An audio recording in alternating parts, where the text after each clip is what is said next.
So we'll begin in the bottom in the Divi tab. And here we have theme options. We have the theme builder, the theme customizer, role editor, Divi library, and support center. And we'll actually start by exploring the support center because this is a really nice feature in Divi. So first off, I can see the system status, and if I click show full report, we can see that our SiteGround hosting has green dots on all of them except for one, and that's the display errors.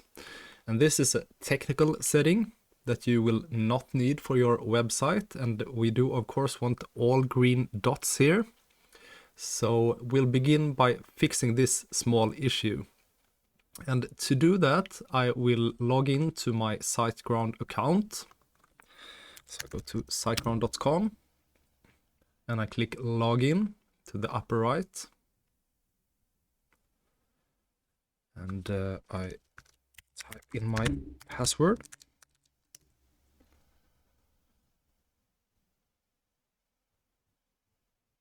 And I'm in my SiteGround account. So I will click websites in the top menu. And we have the Divi crib. So I'll go to site tools.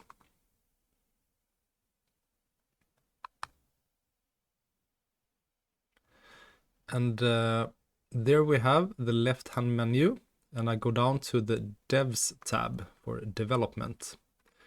And we'll go to the Php Manager. So this might seem a bit technical, but don't worry, I will guide you through it. So down here we have the PHP version, which now happens to be 7.3.28, which is fine.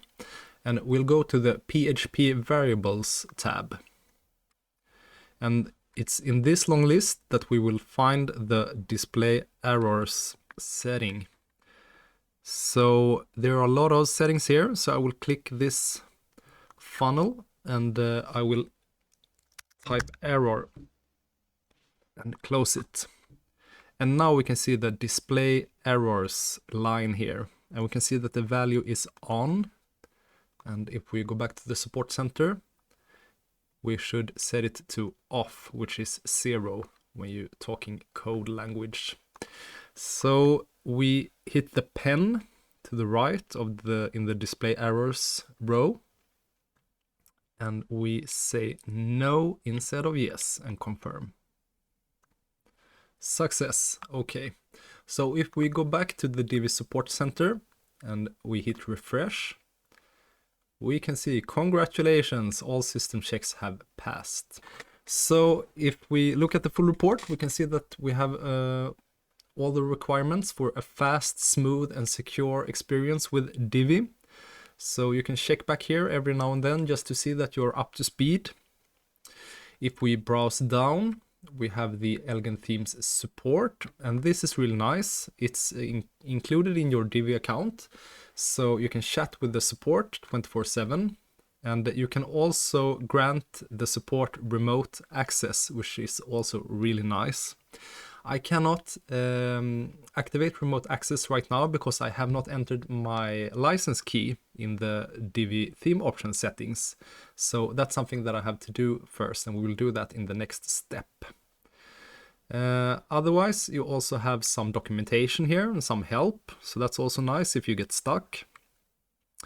And this feature is also a really good one. It's safe mode. So if you have lots of plugins on your website and maybe some custom code, you might experience conflicts at some time. And then you can enable safe mode, and that will disable all plugins and all custom code, but just for you when you are logged in WordPress, so you can browse your website and see how it looks like without the plugins installed. But your external visitors will not see this. The website will work as normal for them. So this is a way to find where the conflicts might be in your website. So I will turn off safe mode for now. So this is basically the Divi Help and Support Center.